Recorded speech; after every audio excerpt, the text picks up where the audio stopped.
Hi everyone, Virginia Kelly here, astrologer and holistic healer, reporting on the total solar eclipse in Leo on August 12th. And this could be considered the real Lion's Gate because with the new moon in Leo, where the sun and the moon are at the same degree, but also they are in an eclipse, which is at the crossing of the ecliptic, what we call the lunar nodes, and that's why it's an eclipse because they're almost on the same degree of declination, which makes it an astrological double whammy of alignment, and not this 8-8 numerology on a faulty calendar that has no astrological backing whatsoever. If you understand the names of the month, September is 7, October is 8, November is 9, December is 10.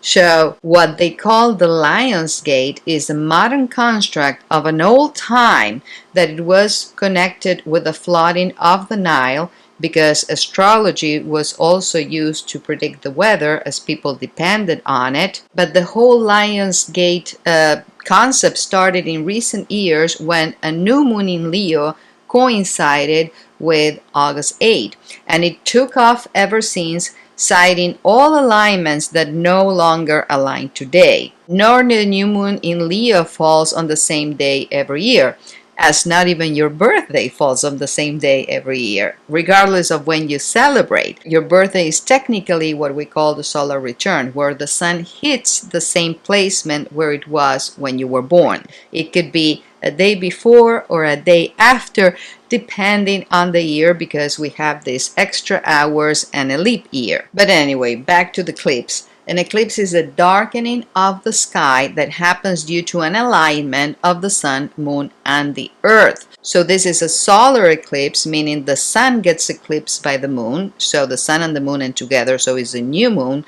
and new moons are new beginnings. But eclipses are energetic portals that expedite karma, and they're volatile, so it's like a new moon on steroids. So this is not a time of manifestations and rituals. If anything, this is with the south node of diminishing energy and letting go, for what a new beginning might come at the cost of a termination or a completion. Common examples are you got divorced and now you meet a new person, or you ended school and now you start a job, and so on. But because the nodes, the crossing of the eclipses, are about a year and a half per sign, and the nodes just change side, this is just the beginning of the story, and we get to see the full story a year and a half from now. So the best way to utilize this energy is to sit back and see what the universe brings to you. This eclipse is in a Scorpio degree, and Scorpio is the sign of the taboo. And it happens at the same time that Pluto, the planet that rules Scorpio and is the planet of death, rebirth, and transformations, goes out of bounds, like out of the domain of the sun, and this is considered to be like out of control. And this is rare for Pluto because it only happens once in a century, on and off for about a decade. And historically, when Pluto goes out of bounds in the northern declination, it benefits the elites. That's why it's called plutocracy. And when it goes in the southern declination, it benefits the masses, and this is the case now.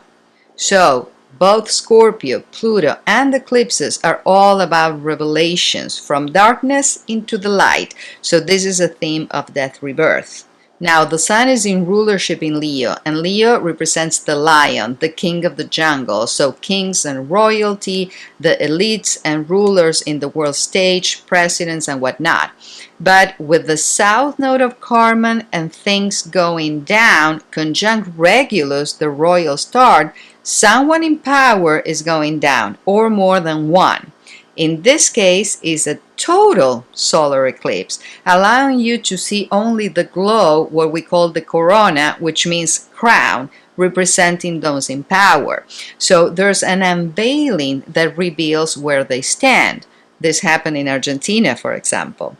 This eclipse belongs to the eclipse Saros cycle 48, which started in 1179. And there was a critical point in the Crusades back then where many Knights Templars were captured, and this led to the collapse of the Crusader states in the Holy Land. So, will we see a change in leadership in the country named after Isis, Ra, and Elohim? If you catch my drift, I don't know. We'll see. Another thing that happened in 1179 is that the Third Council of the Lateran in Rome, presided by Pope Alexander III, established the requirements of 2/3 of cardinal majority for voting popes. So, could we get any news from the Vatican or the Pope Leo? And he's not a Leo, pun intended, he's a Virgo, so this falls in his 12th house of self-undoing and hidden enemies.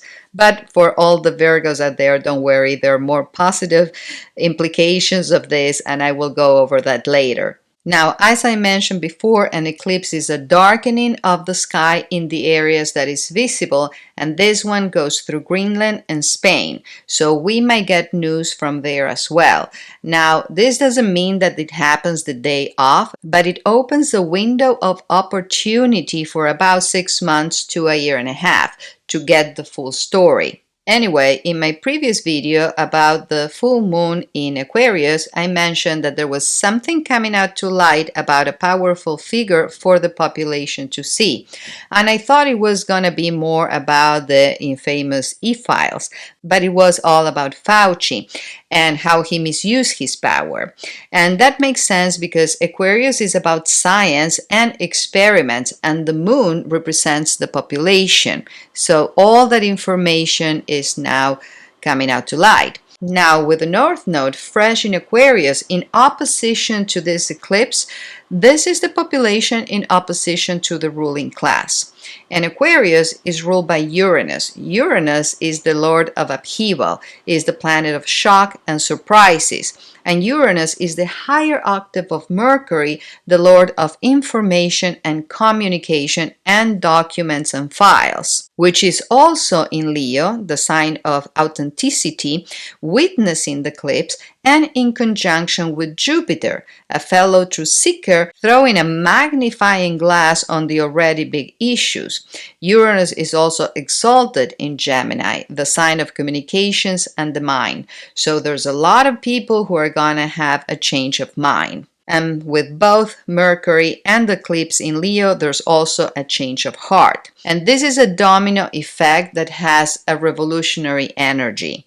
And I already see in the collective that there's a sense of buyer remorse wherever people stand, because people are awakening to the fact of the Hegelian dialectic and the illusion of choosing, where the right hand and the left hand wash each other out. Now, the eclipse is in a semi-square attention aspect with Venus, the planet of diplomacy, harmony, and cash, and is in rulership in Libra, the sign of the scales of justice. So we want to set the record straight. And this is in a grand trine, so a flow aspect with Uranus and Pluto, the revolution planets. So people are not going to be sheeple anymore. The eclipse is also in a trine with Saturn, the cosmic judge, but Saturn is retrograde and is at fall in Aries, the sign of conflict. So there's so much the ruling class can rely on their own rules, the rules for me and not for thee. And the eclipse is in a semi-square, another tension aspect with Neptune, the planet of illusion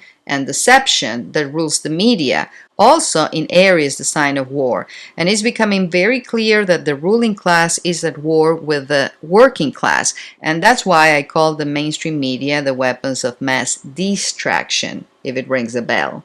Also, this energy might amp up the wars. Now, it feels that everything is like a distraction from everything else as we get bombarded with what the WF calls the polycrisis, that is by design. We are fried and we just want the truth. And with this energy of the Leo eclipse, Leo being about authenticity and eclipses about revelations, there are more truth bombs to come. Now, on a personal note, it depends on where it falls in your chart, and I will cover that shortly. But overall, the eclipse is driving you to be a more authentic version of yourself, which implies the mask fall off for everyone. So some people are going to be removed from their positions and others are going to have to step up their game to take those places. And Leo is about joy, play, fun, children, the inner child, creativity, recreation, procreation. So where we are carefree and happy-go-lucky.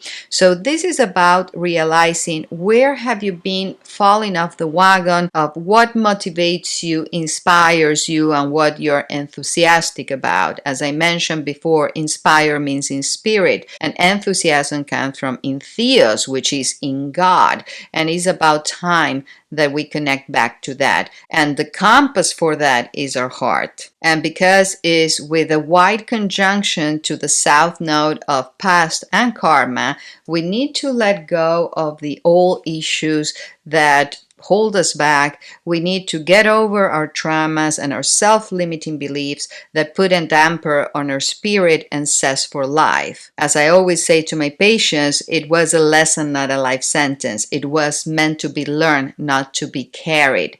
Now, I know this is easier said than done, but this is why I recommend doing the work, the shadow work, the therapy, you name it. And we might have to let go of some people that don't contribute to our lives, or some people might want to let go of us. And with Leo, there's always drama. But ultimately, this is for the highest good of all involved, and usually you realize that later. Now, this will be more relevant for Leos, of course, because it falls in your chart, and for other fixed signs like Aquarius, Taurus, and Scorpio.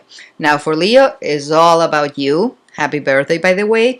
And you're putting yourself first, which is not selfishness, it's survival. Put on your mask first. And this is the new moon, so it's new you, your persona, and even your looks.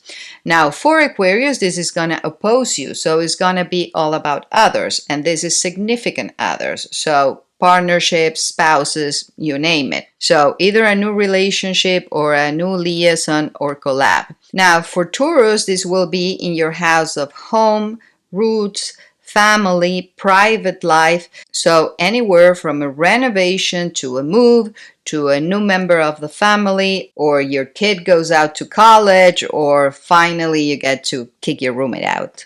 And for Scorps, this is in your career and reputation area and public life. So anywhere from a new job to a new position, or quitting and going solo, or getting recognition or promotion, or quite the opposite. But whatever the situation, don't fight it. Embrace it. Sometimes this feels like going from being the big fish in a small pond to be the small fish in a big pond, which feels worse but is actually better.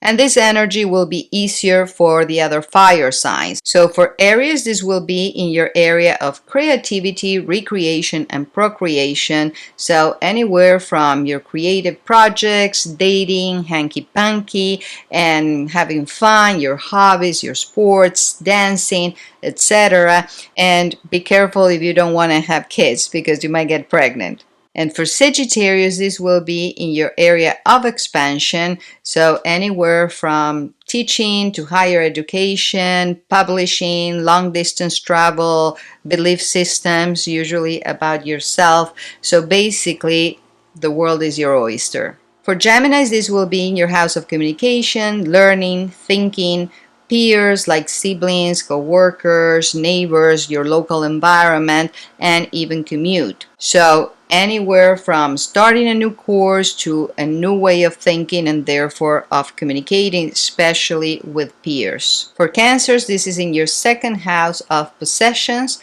values, and income. So, and also self-worth. So a new income stream, changing your priorities around values, or valuing yourself enough to ask for that raise, acquiring something valuable, or getting compensation from getting rid of something valuable. For Virgo, this is in your 12th house of hidden matters, rest, mental health, institutions, and spirituality, and it's also called the house of self-undoing, and anywhere from rehabs to spiritual retreats to hidden enemies, even if that's you performing self-sabotage. For Libras, this is in your house of friends, acquaintances, community, networks, basically your tribe. So either you join a club or you join a cause. Anyway, the 11th house is the house of good spirits, so this is very positive. For Capricorns, this will be in your house of shared resources, trust, and intimacy. So anywhere from your spouse's resources or your business partner resources or an inheritance or a loan or even taxes, like finally paying off your loan or dividing assets with your ex, where there's a liberation of energy. And for some might mean the opposite, like getting hitched and joining assets, like getting a mortgage and a new house. For Pisces, this will be in your area of work and service. It could be service, pets, and life in general, or everyday life and routine and health. So there's a new life-work balance, or a new diet or exercise routine, or a new pet if you lost an old one. For a more complete picture, check your big three, your sun, moon, and rising. And if you don't know them, I made a free guide teaching you how to cast your chart and find out. The link is below. But where I can help you the most is with a private reading. And if you want to study with me, I created a medical astrology course for healers. And this is a 2-part course that is Foundations of Astrology and the bridge of how to integrate it into a healing practice. And if you are a musician or a sound healer, I also created an instructional guide for healing with tuning forks on acupuncture points using the planetary frequencies of the cosmic octave of the planets corresponding to the 7 chakras. Both courses are on sale for a limited time, no coupon needed, and all links are below. Now, I have a favor to ask. It's been estimated that it takes an hour of work for every minute published, and I can testify to that, and it takes just 1 second to like, so please do so. And if this resonates with you, subscribe for updates. Thank you, and see you in the next time.